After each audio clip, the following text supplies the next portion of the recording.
Hi everyone, आज फिर से एक नई वीडियो में आप लोगों का स्वागत है। तो जैसे कि पूरे भारत देश में अभी चंद्रयान 3 को लेकर के काफ़ी जोर से चर्चा हो रही है और कुछ दिन के पहले यानी 6 सितंबर 2019 में भी एक बार चंद्रयान 2 का उड़ान भराया गया था दोस्तों। किसी कारण से वो क्रैश हो गया दोस्तों, जहाँ पर हमारे इंजीनियर यानी हमारे साइंटिस्ट यहाँ पर सक्सेसफुल नहीं हो सके। तो इसी कारण से इस बार 14 जुलाई 2023 को फिर से चंद्रयान 3 का उड़ान भराया गया है। तो आज की इस वीडियो के माध्यम से हम लोग जानेंगे दोस्तों कि चंद्रयान 3 को किस तरह से बनाया गया है, किस तरह से उड़ान भराया गया है और कब तक वहां पर लैंडिंग करने की संभावना है। तो बना रहे वीडियो के एंड तक। एंड चैनल पर नए हैं तो भाई चैनल को सब्सक्राइब भी कर लेना। तो चलिए आज की इस वीडियो को शुरू करते हैं। 6 सितंबर 2019 ये भारत के इतिहास का एक बहुत ही दुखद दिन था और लाखों लोगों की आंखें आंसुओं से भरी हुई थी। इसी दिन चांद की सतह पर उतरने वाला हमारा दूसरा स्पेस मिशन चंद्रयान 2 चंद्रमा की सतह से सिर्फ 2.1 किलोमीटर की दूरी पर फेल हो गया था। साथियों, इससे पहले भी 14 नवंबर 2008 को अपने पहले मून मिशन में चंद्रयान फर्स्ट 6100 किलोमीटर प्रति घंटे की रफ्तार की गति से चांद की सतह की तरफ जा रहा था और अगले 25 मिनट में वहां मौजूद स्केलेटन क्रेटर के पास क्रैश कर गया। स्केलेटन एक तरह का बहुत बड़ा गड्ढा है जो चंद्रमा के दक्षिणी ध्रुव पर मौजूद है। यहाँ पर चंद्रयान 1 के क्रैश होने के बाद इसे जवाहर पॉइंट नाम दिया गया था। लेकिन अच्छी बात तो ये है कि इसी हफ्ते भारत अपना चंद्रयान 3 लॉन्च करने वाला है, जिसे चंद्रयान 2 की सारी कमियों को रीड करके बनाया गया है।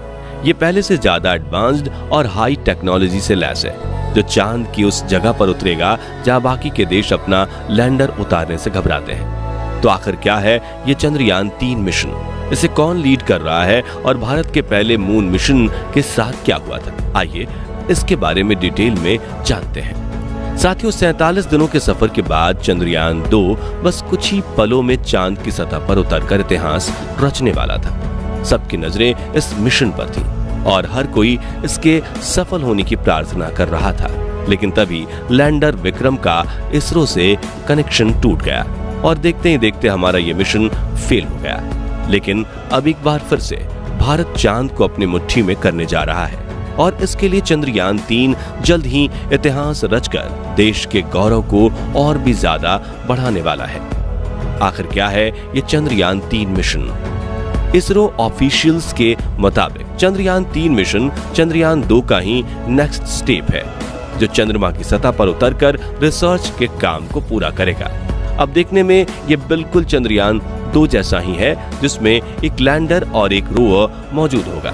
आपको बता दें कि चंद्रयान 3 का फोकस चंद्रमा की सतह पर सुरक्षित लैंड करना है, क्योंकि ये बहुत ही कॉम्प्लिकेटेड टास्क होता है। साथियों, चंद्रयान 3 चांद के दक्षिणी ध्रुव पर उतरेगा।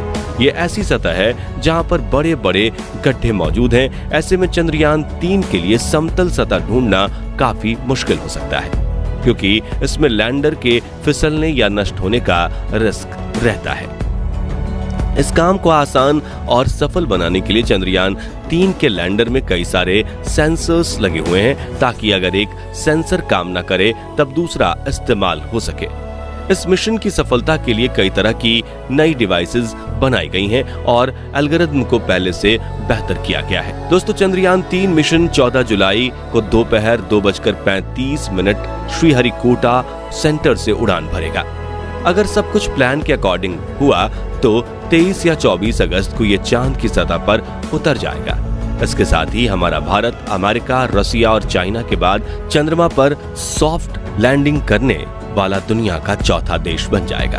अब बात करें चंद्रयान 3 चंद्रयान 2 से अलग कैसे है, तो चंद्रयान 3 में ऑर्बिटर शामिल नहीं है जो चंद्रयान 2 में मौजूद था। चंद्रयान 3 में लैंडर और रोवर है, जिनका मकसद एक लूनर डे चंद्रमा की सतह पर काम करना और डेटा कलेक्ट करना है। आपकी जानकारी के लिए बता दें कि एक लूनर डे पृथ्वी के लगभग 14 दिनों के बराबर होता है। जब चंद्रमा 3 चांद की सतह पर लैंड कर जाएगा तो उसके बाद रोवर लैंडर से अलग हो जाएगा और चंद्रमा की सतह पर घूमते हुए जानकारी इकट्ठा करेगा। चंद्रयान 3 के लैंडर का नाम विक्रम रखा जाएगा, जो कि इंडियन साइंटिस्ट और इसरो के जनक विक्रम साराभाई के नाम से लिया गया है। वहीं इसके रोवर का नाम प्रज्ञान होगा। इस 6 पहिए वाले रोवर को आयताकार शेप में बनाया गया है, जिसमें कई हाई क्वालिटी के कैमरास लगे होंगे जो चांद की सतह की तस्वीरें लेंगे। इसके अलावा रोवर में कम्युनिकेशन के एंटेना भी मौजूद होंगे और एनर्जी के लिए सोलर पैनल भी लगे होंगे, जिनकी मदद से सूरज की ऊर्जा कलेक्ट करके उसके इस्तेमाल से चंद्रमा के ऊपर रिसर्च कार्य को पूरा किया जाएगा। विक्रम रोवर चांद की सतह पर घूम घूम कर डेटा कलेक्ट करेगा और इसे पृथ्वी पर भेजेगा। इसके लिए सबसे पहले उसे अपने कलेक्ट किए डेटा लैंडर को ट्रांसमिट करना होगा। इसके बाद लैंडर के ये डेटा रिसीव करके propulsion मॉड्यूल को सेंड करेगा और यहाँ से ये इसरो तक पहुंचेगा। लैंडर में एक बहुत ही एडवांस इंस्ट्रूमेंट को लगाया गया है जिसका नाम है चंद्रास सरफेस थर्मोफिजिकल एक्सपेरिमेंट। इसका काम चंद्रमा की सतह पर थर्मल कंडक्टिविटी एंड टेम्परेचर की जांच करना है। इसके अलावा लैंडर में सेस्मोमीटर लगा हुआ है जो चांद पर भूकंप और मोशन को रिकॉर्ड करने का काम करेगा। इसमें radio anatomy of moon bound hyper sensitive endosphere and atmosphere, जिसे शॉर्ट में रंभा कहा जाता है, ये भी लगा हुआ है, जिसका काम चांद के वातावरण में गैस की जांच करना है। साथ ही ये सतह के पास प्लाज्मा डेंसिटी और समय के साथ उसमें आने वाले बदलाव रिलेटेड इंफॉर्मेशन को भी कलेक्ट करेगा। चंद्रयान 3 के लैंडर में एक passive laser retro reflector array भी लगाया गया है जिसे नासा ने इसरो को दिया था।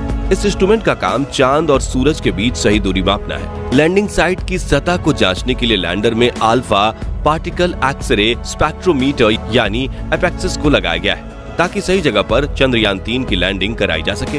अब वैसे तो इस मिशन का मेन मकसद चांद के सतह की जांच करना है और उसके बारे में ज्यादा से ज्यादा इंफॉर्मेशन कलेक्ट करना है, लेकिन इसका मकसद सिर्फ चांद तक ही सीमित नहीं रहेगा, बल्कि चंद्रयान 3 में एक ऐसा इंस्ट्रूमेंट ऐड किया गया है जो चांद पर रहते हुए पृथ्वी के ऊपर नजर रखेगा और उसका काम पृथ्वी से जुड़े डाटा को कलेक्ट करना होगा। स्पेक्ट्रोपोलरिमेट्री ऑफ हैबिटेबल प्लेनेट अर्थ, जिसे शॉर्ट में शेप कहा जाता है। इस तरह से देखा जाए तो चंद्रयान 3 हर तरह की एडवांस्ड टेक्नोलॉजी और इंस्ट्रूमेंट्स के साथ चांद की सतह पर जाने के लिए तैयार है और इसे अपने मिशन पर निकलते देखने के लिए पूरा देश उत्साहित नजर आ रहा है। लेकिन क्या आपको पता है कि ये मिशन हमारे लिए इतना जरूरी क्यों है? इसका जवाब जानने से पहले चलिए देख लेते हैं आखिर चंद्रयान 1 के साथ क्या हुआ था। तो साथियों, भारत ने अपना पहला मून मिशन यानी चंद्रयान 1 2008 में लॉन्च किया था। चांद से 102 किलोमीटर ऊपर चक्कर लगा रहे चंद्रयान 1 ने करीब 22 दिन बाद चांद की 3400 से भी ज्यादा परिक्रमा करके 14 नवंबर 2008 को अपने मून इम्पैक्ट प्रोब यानी MIP को खुद से अलग कर दिया, जिसे चांद की दक्षिणी ध्रुव पर लैंड करना था। MIP 6100 किलोमीटर प्रति घंटे की रफ्तार की गति से चांद की सतह की तरफ जा रहा था। अगले 25 मिनट में मौजूद वहां के शैकल्टन क्रैटर के पास क्रैश कर गया। शैकल्टन एक तरह का बहुत बड़ा गड्ढा है जो चंद्रमा के दक्षिणी ध्रुव पर मौजूद है।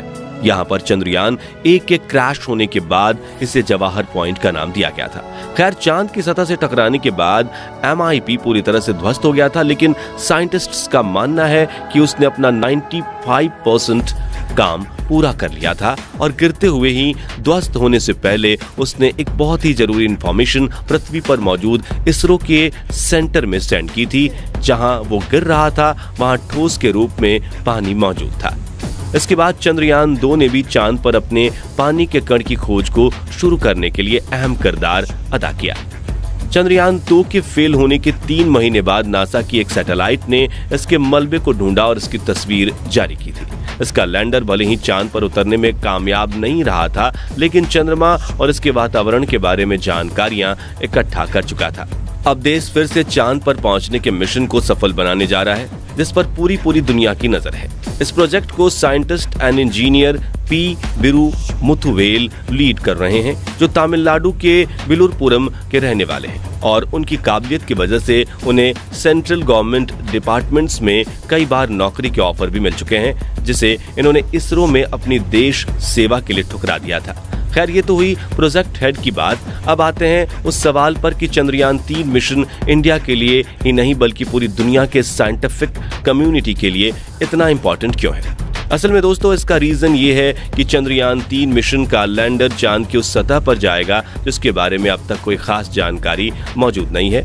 जिस वजह से इस मिशन के जरिए ये हमारी धरती के एकमात्र नेचुरल सैटेलाइट चांद के बारे में ज्यादा से ज्यादा जानकारी हासिल कर सकेगा। असल में इसके लैंडर को चांद के दक्षिणी ध्रुव के क्षेत्र में उतारा जाएगा। चंद्रयान 1 और 2 के लैंडर को भी यहीं उतारने की कोशिश की गई थी। उस क्षेत्र में उतारने का मकसद वहां मौजूद पानी के बारे में अच्छे से जानकारी इकट्ठा करना है और ये पता लगाना है कि यहाँ जीवन संभव हो सकता है या नहीं। चंद्रयान 3 मिशन अगर कामयाब होता है तो ये देश के लिए बहुत गर्व की बात होगी, इसलिए हम इसकी सफलता की कामना करते हुए वीडियो यहीं पर खत्म करते हैं। तो उम्मीद करता हूं दोस्तों आज का ये छोटा सा वीडियो आप लोगों को पसंद आया होगा। वीडियो पसंद आया तो वीडियो को एक लाइक कर देना प्लीज। चैनल पर आए तो चैनल को सब्सक्राइब भी करना। नीचे कमेंट सेक्शन में जाकर के कोई एक कमेंट कर देना, क्योंकि आपके कमेंट के माध्यम से ही हम आपकी राय को जान सकते हैं। वीडियो देखने के लिए बहुत बहुत धन्यवाद दोस्तों। मिलते हैं फिर नेक्स्ट वीडियो में, तब तक के लिए जय हिंद, वंदे मातरम।